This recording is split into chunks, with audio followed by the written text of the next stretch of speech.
Halo, hari ini saya akan menjelaskan tentang dana pensiun lembaga keuangan.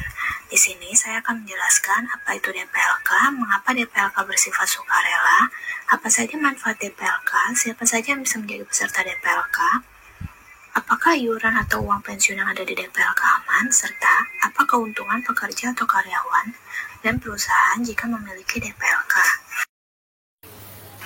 Tahukah kamu apa itu DPLK? Kalau kalian ingin mengetahuinya, mari kita bahas bersama-sama.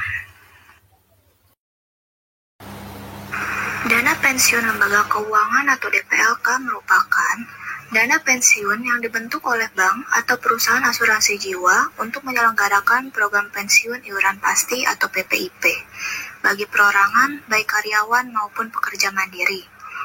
Suatu perusahaan dapat mengikutsertakan karyawannya ke dalam program DPLK sesuai dengan Undang-Undang Nomor 11 Tahun 1992 tentang dana pensiun. Saat ini sudah ada sekitar 24 DPLK di pasaran yang dapat dipilih oleh masyarakat untuk menyediakan program pensiun bagi setiap karyawan atau perusahaan. DPLK berbeda dengan jaminan hari tua atau JHT dengan jaminan pensiun atau JP. DPLK bersifat sukarela, sedangkan JHT dan JP bersifat wajib karena diselenggarakan oleh lembaga pemerintahan yaitu BPJS Ketenagakerjaan.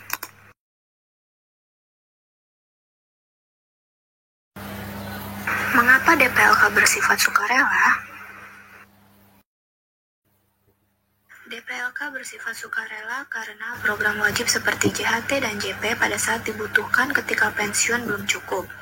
Yang perlu diketahui, kebutuhan biaya hidup setiap orang di masa pensiun sekitar 70-80% dari gaji terakhir yang biasa kita sebut replacement ratio atau tingkat kelayakan hidup setelah pensiun.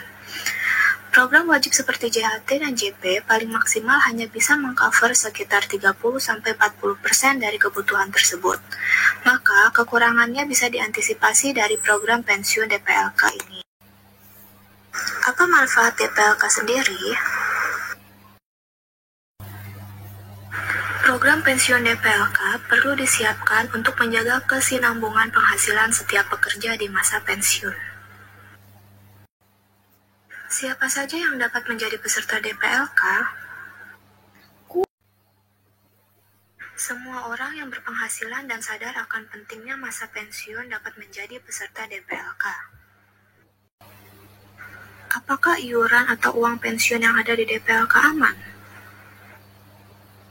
Aman dan dapat dikontrol. Aman karena dana yang dimiliki tiap peserta DPLK sama sekali terpisah dari kekayaan penyelenggara DPLK, baik bank maupun asuransi jiwa. Jika penyelenggara DPLK-nya bermasalah, iuran atau dana DPLK tiap peserta tetap ada dan dapat dipindah atau dicairkan. Apa keuntungan pekerja atau karyawan dan perusahaan jika punya DPLK? Keuntungan pekerja atau karyawan yang pertama, adanya jaminan kesinambungan penghasilan di masa pensiun atau hari tua. Yang kedua, adanya pendanaan yang sudah pasti untuk masa pensiun di samping disiplin menabung.